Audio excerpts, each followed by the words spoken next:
इस वीडियो में भी हम बीम का एक और प्रॉब्लम हल करेंगे।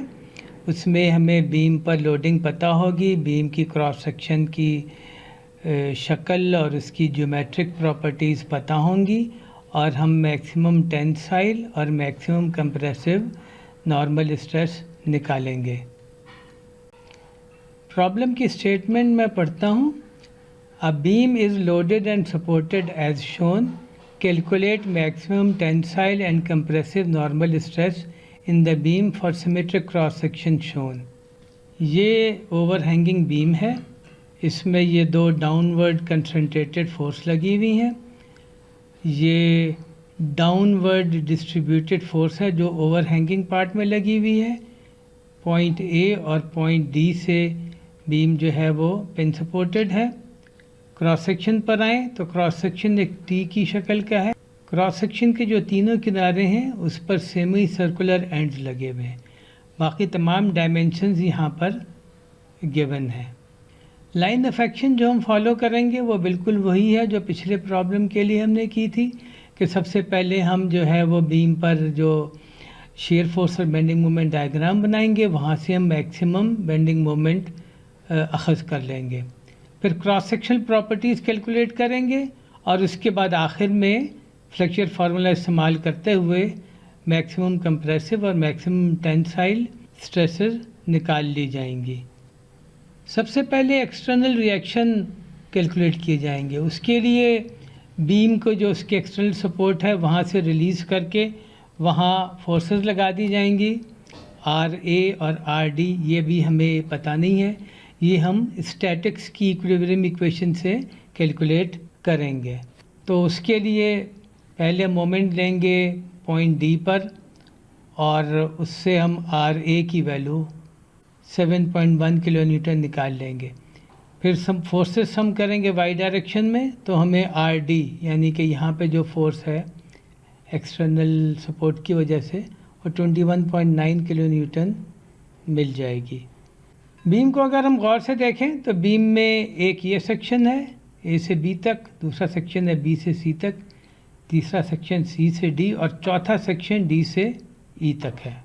अब हम शेयर डायग्राम बनाने पर आते हैं। शेयर डायग्राम जो है वो लोड डायग्राम से बनेगी और पहले उसका सारा एक्सिस सिस्टम वगैरह हम ड्रॉ कर लेते हैं और ये तमाम वर्टिकल मार्किंग ड्रॉ कर लेते हैं ताकि सेक्शन के दरमियान हम आइडेंटिफाई कर सकें कि हम किस सेक्शन में हैं। स्टार्ट हम 0 से करेंगे, उसके बाद हम जंप लेंगे 7.1 किलो न्यूटन का पॉइंट ए पर। तो यहाँ 7.1 किलो न्यूटन की अपवर्ड फोर्स लगी हुई है तो हमने जंप लिया और हम 7.1 पर आ गए प्लस पर।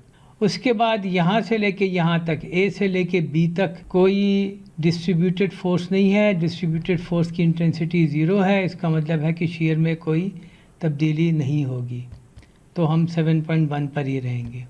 उसके बाद हम डाउनवर्ड 12 किलो न्यूटन जाएंगे। हम पहले से ही 7.1 पर हैं तो हम -4.9 पर आ जाएंगे।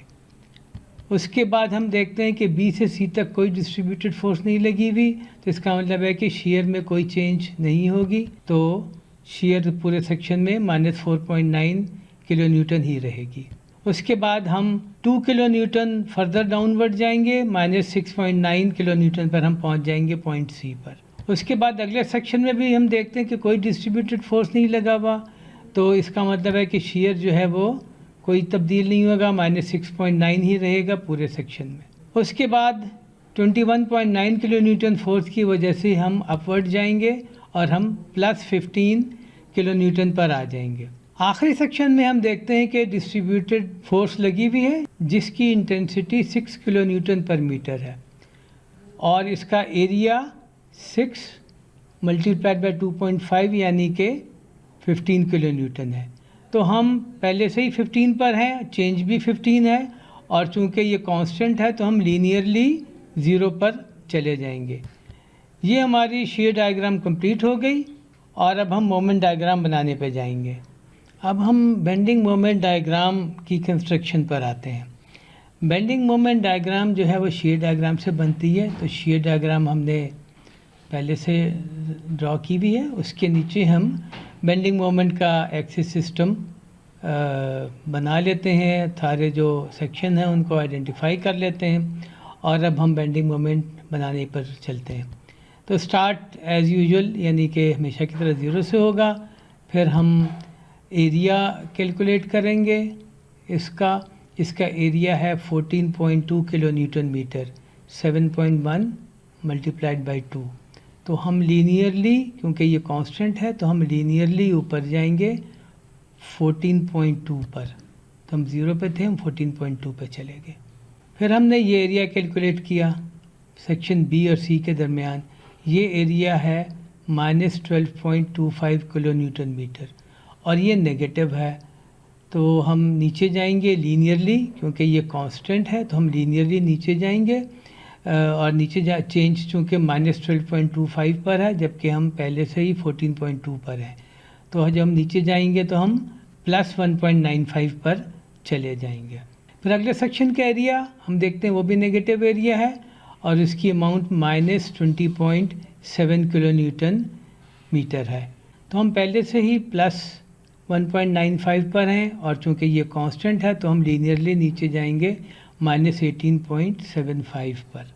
फिर अगला एरिया जो है वो ये ट्रायंगुलर एरिया है और ये एरिया है +18.75, चूँकि हम हॉरिजॉन्टल एक्सिस से शेड डायग्राम में ऊपर हैं।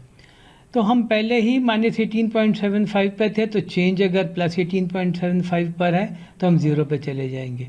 लेकिन किस तरह जाएंगे? चूँकि शेयर डायग्राम जो है वो लीनियर है तो हम क्वाड्रेटिकली जाएंगे। उसमें हम ये देखेंगे कि यहाँ पर इसकी वैल्यू 15 है तो यहाँ पर स्लोप 15 होगा। यहाँ पे वैल्यू 0 है शेयर की तो यहाँ पे स्लोप 0 होगा। तो एक इस तरह की कर्व, क्वाड्रेटिक कर्व बन जाएगी। तो ये हमारी बेंडिंग मोमेंट डायग्राम भी कंप्लीट हो गई और इसमें हम देखते हैं कि मैक्सिमम पॉजिटिव बेंडिंग मोमेंट जो है वो यहाँ पर है पॉइंट बी पर 14.2 किलो न्यूटन मीटर और मैक्सिमम नेगेटिव बेंडिंग मोमेंट जो है वो पॉइंट डी पर है -18.75 किलो न्यूटन मीटर। अब हमारा जो अगला स्टेप है वह कि क्रॉस सेक्शनल प्रॉपर्टीज़, जो कि बुनियादी तौर पर 2 हैं, यानी कि सेंट्रॉइड की लोकेशन और second moment of area neutral axis के गिर्द, वो हम कैलकुलेट करें। तो उसके लिए हम ये करेंगे कि एक इनिशियल एक्सिस सिस्टम जो कि ये है YZ, ये सेटअप करेंगे और जो Y एक्सिस होगा वो एक्सिस ऑफ सिमेट्री पर होगा, क्योंकि हम सिर्फ उन्हीं क्रॉस सेक्शन से डील कर रहे हैं जो कि Y एक्सिस यानी कि वर्टिकल एक्सिस के गिर्द सिमेट्रिक हों। उसके बाद हम इसको जो है सिंपल एरिया में डिस्ट्रीब्यूट कर देंगे। तो सिंपल एरिया यहाँ पर 2 तरह के हैं, एक रेक्टेंगल है जिसके 2 रेक्टेंगल्स हैं यहाँ और 3 हमारे पास सेमी सर्कल हैं। तो ये उनको हमने नंबरिंग कर दी, ये नंबर 1 है, ये नंबर 2 है, ये नंबर 3 है, ये नंबर 4 है और ये आखिरी ये नंबर 5 है। और इसके हमने लोकल सेंट्रॉइडल एक्सिस भी मार्क कर दिए, क्योंकि सिंपल एक्सिस की सेंट्रॉइड की लोकेशन हमें मालूम होती है। तो अब एक तो ये था कि हम फार्मूला डायरेक्ट इस्तेमाल कर लें, जो कि हमने एक अपनी पुरानी वीडियो में इस्तेमाल किया है, और दूसरा ये है कि हम एक एक्सेल की शीट में तमाम डाटा डालें और एक्सेल की शीट में फिर हम ये कैलकुलेशन करें। तो वो मैंने बनाई है और ये आपके सामने है। पहले कॉलम में सारे एरिया के नंबर हैं, दूसरे कॉलम में हमने आर या बी की वैल्यू, यानी कि इसका जो रेडियस है, इसका जो रेडियस है, इसका रेडियस है, या ये जो इसका बेस है। तो अगर आप देखें एरिया नंबर 1 और 2 का रेडियस 15 है, बेस जो है एरिया नंबर 2 का वो 150 मिलीमीटर है और 40 मिलीमीटर है ये एरिया नंबर 4 का जो बेस है, ये यहाँ पे ये गिवन है, और एरिया नंबर 5 का जो रेडियस है वो 20 मिलीमीटर है। फिर चूँकि हमें रेक्टेंगल के केस में दूसरी डायमेंशन भी चाहिए, तो हमने अगले कॉलम में वो दूसरी डायमेंशन यानी कि एच भी लिख ली। इन दोनों की मदद से हमने हर सब एरिया का एरिया कैलकुलेट कर लिया। हमने उस एक्सेल की शीट में जाके वो फार्मूला लिखा। इसके केस में πr²/2 था और इसके केस में b/h था। उसके बाद हमने जो अपना एक्सेस सिस्टम इस्टेब्लिश किया है, वहाँ से हमने मेजरमेंट ली और इनिशियल y की वैल्यू यहाँ से निकाल के और हमने इसमें पुट कर ली। तो ये आप देखें कि ये जो 3 सेंट्रॉइड हैं लोकल, ये 215 मिलीमीटर ऊपर हैं, ये वाला 110 मिलीमीटर है और ये आखिरी वाला 11.5 मिलीमीटर। फिर हमने y को हमने a से मल्टीप्लाई किया, वो y बार a का जो था वो सबको मल्टीप्लाई किया और इसको सम कर लिया। इसको सम किया तो ये एरिया आ गया और इसको सम किया तो सम हो गया y बार a का सम आ गया। अब इसको जब हमने इससे डिवाइड किया तो हमें y सेंट्रॉइड की वैल्यू पता चल गई कि ये नीचे से यहाँ से 147.2 मिलीमीटर ऊपर है, यानी कि इस जगह पर है, किसी तकरीबन इस जगह पर है। जब हमें इसकी वैल्यू पता चल गई तो हमने एक्सिस सिस्टम अपना यहाँ पे ले आए। ये एक्सिस सिस्टम z है, y वहीं का वहीं है क्योंकि ये सेंट्राइड से ही गुजर रहा है। तो ये हमारा सेंट्राइड हो गया और ये सेंट्रॉइडल एक्सिस सिस्टम हो गया। तो अब हमने तमाम जो लोकल सेंट्रॉइड हैं उनका डिस्टेंस अब यहाँ से मेजर करना है। तो उसके लिए हमने इसमें से जो y इनिशियल था उसमें से 147.2 माइनस किया तो हमें इसका नए कोऑर्डिनेट्स इस एक्सिस सिस्टम के तहत पता चल गए। तो हमने इसका लोकल यानी इसके अपने सेंट्रॉइड पर जो इसका i है वो कैलकुलेट कर लिया, जैसे कि इसके केस में BHQ/3 होता है रेक्टेंगल के केस में। और दूसरा जो वो शिफ्ट हुआ है अपने न्यूट्रल एक्सिस से, जो अपने सेंट्रोइडल एक्सिस से बीम के न्यूट्रल एक्सिस पर जो शिफ्ट हुआ है वो शिफ्टिंग की जो वैल्यू है AD², वो भी हमने कैलकुलेट कर ली। फिर इन दोनों को ऐड करके जो हर सब एरिया का जो अपना कंट्रीब्यूशन है वो एक्सेल के ज़रिए कैलकुलेट कर लिया। तो इनको जब हमने ऐड किया तो ये 65.3 इंटू 10⁻⁶ मिलीमीटर 4 वैल्यू हमारे आई न्यूट्रल एक्सिस की हमें मिल गई। तो ये भी एक बहुत अच्छा तरीका होता है कि बजाय इसके कि आप कैलकुलेटर पर कैलकुलेट करें, आप इसको माइक्रोसॉफ्ट एक्सेल पर कर लें। तो यहाँ से जब हमें पता चल गया न्यूट्रल एक्सिस कहाँ पर है, तो हमने टॉप फाइबर का डिस्टेंस 82.8 मिलीमीटर और बॉटम फाइबर का डिस्टेंस 147.2 मिलीमीटर हम निकाल सकते हैं, बल्कि ये तो हमें पता ही है। कैलकुलेशन के लिए 147.2 के साथ हमें माइनस लगाना होगा क्योंकि हम न्यूट्रल एक्सिस से नीचे हैं। अब हम पॉइंट बी पर स्ट्रेस कैलकुलेट करते हैं। पॉइंट बी पर बेंडिंग मोमेंट की वैल्यू 14.2 किलो न्यूटन मीटर है। आई की वैल्यू हम निकाल चुके हैं। सी टॉप और सी बॉटम की कैलकुलेशन हम कर चुके हैं। हमें फ्लेक्चर फार्मूला अगर इस्तेमाल करें तो टॉप फाइबर पर नॉर्मल स्ट्रेस की वैल्यू -18.01 मेगापास्कल आएगी और बॉटम फाइबर पर स्ट्रेस की वैल्यू 32.01 मेगापास्कल आएगी, यानी कि टॉप फाइबर पर कंप्रेसिव और बॉटम फाइबर पर टेंसाइल होगी। यहाँ पर सिर्फ फ़र्क यहाँ पर है कि यहाँ पर सी टॉप की वैल्यू जो है, यानी सी की वैल्यू जो टॉप पर है वो 0.0828 मीटर है, बॉटम पर सी की वैल्यू -0.1472 मीटर है। अब हम पॉइंट डी पर चलते हैं। वहाँ पर बेंडिंग मोमेंट की वैल्यू नेगेटिव है, नेगेटिव 18.75 किलो न्यूटन मीटर। आई की वैल्यू वही है, सी टॉप सी बॉटम जाहिर है कि वो सब वही हैं। फ्लेक्चर फार्मूला इस्तेमाल करें तो हम देखते हैं कि टॉप फाइबर पर स्ट्रेस की वैल्यू पॉजिटिव 23.77 मेगापास्कल है, जबकि बॉटम फाइबर पर वो कंप्रेसिव -42.27 मेगापास्कल है। अब हम ज़रा इसको बेहतर विजुलाइज करने की कोशिश करते हैं। तो हम देखते हैं कि जब बीम लोडेड थी तो बीम पर बेंडिंग मोमेंट की डिस्ट्रीब्यूशन कुछ यूँ थी।